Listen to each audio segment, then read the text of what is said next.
Olá, pessoal! Meu nome é Mário Frigeri, sou poeta e escritor e estou convidando vocês para os meus momentos de poesia no YouTube e Facebook. Serão mais de 700 poemas e mensagens, meus e de outros poetas, interpretados com muito carinho para iluminar o seu coração. Venham comigo! As Bem-aventuranças do Evangelho, 1:9. Se toda a literatura espiritual da humanidade perecesse e só se salvasse o Sermão da Montanha, nada estaria perdido. Mahatma Gandhi. Caros amigos internautas, já tive a satisfação de estudar as Bem-aventuranças do Cristo comentadas por estudiosos sérios do Brasil e do mundo. E fico sempre agradecido porque aprendi muito com suas reflexões. Depois de meditar maduramente o assunto, resolvi também depositar minha humilde oferenda aos pés desse poderoso código ético da humanidade, intitulado Sermão da Montanha, que deu início a uma nova ordem mundial na Terra. Se até o ponderado Mahatma Gandhi, um não cristão, sentiu tão radical admiração pelo Sermão da Montanha, tal como vimos na epígrafe, como deveria sentir-se um empoeirado andarilho do Evangelho como eu? Acrescento assim minhas fagulhas de conhecimento ao relampejar da sabedoria dos mestres, pois não quero omitir-me num assunto que é como um favo de mel para o meu coração. E embora contribua com tão pouco, estou gratificado por oferecer o que há de melhor em mim. Esta série sobre as bem-aventuranças é constituída de 9 vídeos numerados em algarismos romanos de 1 a 9, os quais serão postados no YouTube e no Facebook em 9 sábados sucessivos. As bem-aventuranças, em número de 9, estão registradas no Evangelho segundo Mateus, capítulo 5, versos 1 a 12, e começam assim. Jesus, vendo as multidões, subiu ao monte, e assentando-se, aproximaram-se dele os seus discípulos, e ele passou a ensiná-los, dizendo: Jesus, como fundador deste planeta, seu supremo governante e redentor da humanidade, sendo aquele que nos ama e aquele que sonda mentes e corações, como está dito no Apocalipse, ele sabia muito bem, quando fez o discurso da montanha, o caminho a ser seguido pelo ser humano para tornar-se bem-aventurado. As bem-aventuranças são o código divino para esculpir o cidadão do céu no cidadão da terra. Sua proclamação foi o início de um reino que nunca mais terá fim, exatamente como está dito no livro de Daniel. Jesus, por isso, escolheu o melhor local para a sua mensagem, o templo magnífico da natureza, representado ali pelas encostas verdejantes, a brisa perfumada e o céu azul derramando sua luz diáfana sobre aqueles sítios silenciosos e solitários. Jesus ensinava pela palavra e pelo exemplo, e podem ser percebidos vários estágios discretamente ritualizados por ele na exposição do Sermão da Montanha.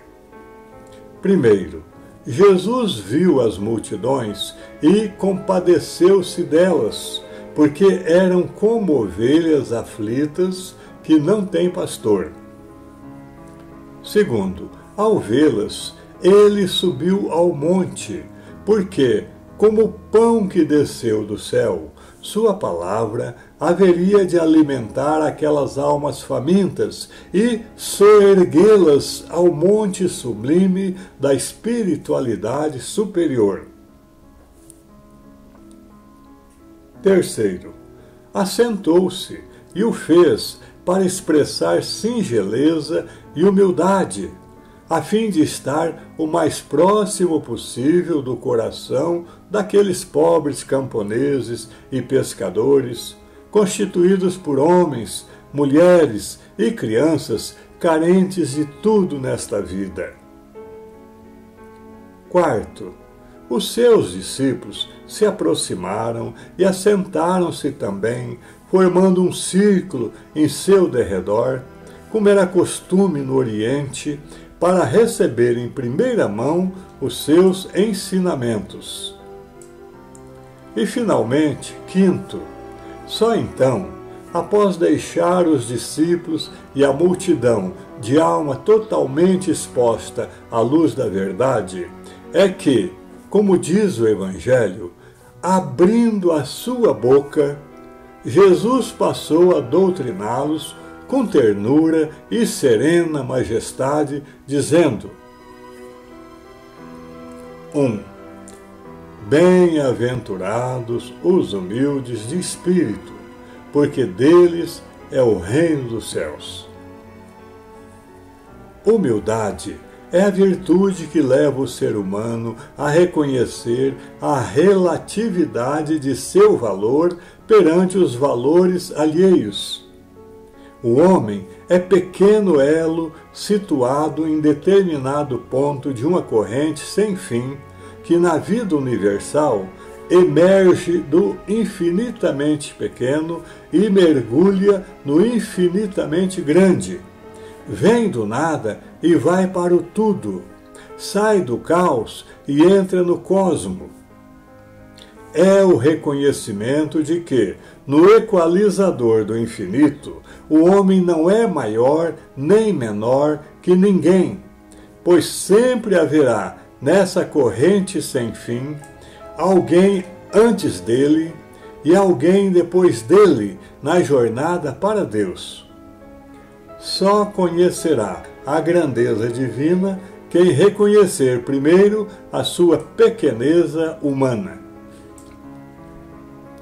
É tão sutil a humildade que quem a tem não sabe que tem, e quem julga possuí-la não percebe sua falta. Irmã gêmea da modéstia, a humildade leva seu possuidor a esconder com discrição suas virtudes, mesmo quando as irradia de sua alma em suas relações em sociedade. Ser humilde é reconhecer-se sob o comando de um poder superior, conduzindo o homem a uma finalidade transcendente que ainda escapa a seu pequeno entendimento. Ser humilde é estar de coração permanentemente ajoelhado diante de Deus, porque só há dois altares neste mundo ante os quais os seres humanos dobrarão os joelhos um dia: Jesus e a dor. Bem-aventurados os que se ajoelharem voluntariamente ante a majestade de Jesus, pois, do contrário, terão de se ajoelhar compulsoriamente um dia ante o aguilhão invencível da dor. Entre os exemplos de humildade e fé presentes no Evangelho, além daquela passagem de Jesus lavando os pés a seus discípulos, que é o maior de todos, Um dos mais tocantes é o proporcionado pela mulher Ciro-fenícia. Sabendo que Jesus estava naquela região, a estrangeira o procurou e clamou aflita: Senhor, filho de Davi, tem compaixão de mim. Minha filha está horrivelmente endemoniada. Ele, porém, não lhe respondeu palavra. Seus discípulos, vendo que, na opinião deles, Jesus a ignorava, rogaram-lhe que a despedisse, pois seu clamor estava incomodando a todos eles. Mas ele, com estudado desdém, respondeu em voz alta para que a mulher o ouvisse: Não é bom tomar o pão dos filhos e lançá-lo aos cachorrinhos. Ela, contudo, não se ofendeu com a aparente desacolhida e replicou: Sim, Senhor, porém os cachorrinhos comem das migalhas que caem da mesa dos seus donos. Jesus, então, vendo aquela flor macerada pelo sofrimento, expor assim, publicamente, o seu mais íntimo perfume, exclamou: Ó mulher, grande é a tua fé, faça-se contigo como queres. E desde aquele momento, diz o Evangelho, sua filha ficou curada. O exemplo de submissão dessa mulher ante a lei divina enternece o nosso coração e nos preenche de uma grande compaixão por ela. Essa compaixão Jesus sentia desde o seu primeiro apelo, mas prolongou de propósito o episódio para despertar a expectativa da multidão. Seu objetivo era levar o povo a glorificar a Deus e coroar uma humildade viva com uma compaixão sublime. A virtude da humildade também é traduzida em outras versões do Evangelho por pobres de espírito. Bem-aventurados os pobres de espírito. Com isso, cada tradutor tenta captar com mais autenticidade o pensamento original do Cristo. Pobreza de espírito só pode significar desprendimento ou despojamento, no sentido de a pessoa bem-aventurada privar-se ou despir-se de tudo o que possa embaraçá-la de alcançar a eterna beatitude. Não significa em absoluto miséria, mas significa que o homem pode possuir todas as riquezas, desde que não se deixe possuir por elas. Quanto mais pobre de espírito for o espírito, mais poderoso se torna, mesmo na sua condição de humanidade. A riqueza do céu está disponível aos que não se subordinam à riqueza da terra, porque, como pergunta o Cristo, se não vos tornardes fiéis na aplicação das riquezas de origem injusta, quem vos confiará a verdadeira riqueza? Por riqueza injusta, Jesus quis dizer qualquer riqueza de origem terrena. E por verdadeira riqueza, quis dizer a riqueza espiritual. Ainda como ensina o Evangelho, só se torna pobre de espírito o homem que encontra aquele tesouro escondido no campo de seu coração e, cheio de alegria, vai, despoja-se de todas as bijuterias materiais que apreciava tanto até ali e que são como ferrugem para a alma, a fim de possuir aquela joia sem igual. Os céus se inclinam diante do homem verdadeiramente despojado. E a diferença entre o homem sobrecarregado e o despojado pode ser vista na parábola do fariseu e o publicano, em que ambos oravam no templo um perto do outro. Enquanto o fariseu, posto em pé, agradecia a Deus por não ser, dizia ele, como este publicano. E o publicano, de olhos no chão, batia doloridamente no peito e dizia: ó Deus, sê propício a mim, pecador. Conclui o Cristo que o publicano desceu justificado para sua casa, e não o fariseu, porque todo o que se exalta será humilhado, mas o que se humilha será exaltado. Jesus era pobre de espírito no seu sentido integral, porque não possuía nada e não carregava nada consigo, exceto o poder de possuir em latência e pronta disponibilidade todas as riquezas da terra e do céu. Quando precisava de dinheiro, Jesus fisgava um peixe com uma pequena moeda de valor na boca. Ao desejar um licor, transformava a água em vinho. Se carecia de pães, materializava-os com fluidos aos milhares. Para atravessar o lago, dispensava barcos, caminhando sobre as águas. Trazia em seu magnetismo o remédio para todos os males e o empregava com prodigalidade. Se quisesse escolta, podia requisitar a qualquer momento 12 legiões de anjos para defendê-lo. Se ameaçado de apedrejamento no templo ou no monte de Nazaré, livrava-se de seus agressores como se desaparecesse no ar. Estes são poderes de que estão revestidos os habitantes do reino dos céus. Reino dos céus que não está distante, perdido em algum buraco negro do infinito, mas dentro de cada um de nós, no céu de nossas almas. A incredulidade humana dirá que isso só era possível ao Cristo porque ele é Filho de Deus. Mas a credulidade do Cristo disse que aquele que crê em mim fará também as obras que eu faço, e outras maiores fará, porque eu vou para junto do Pai. Basta crer e trabalhar nessa direção.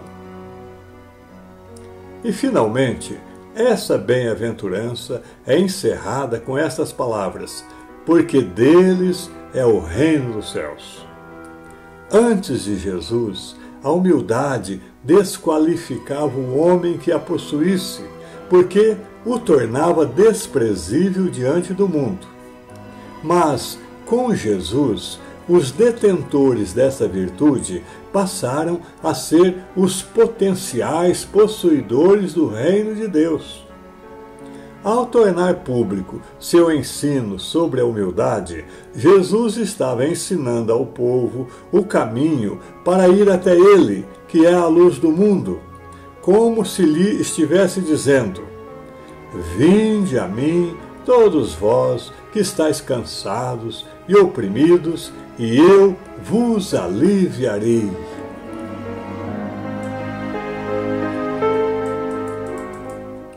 As bem-aventuranças do Evangelho, 1:9.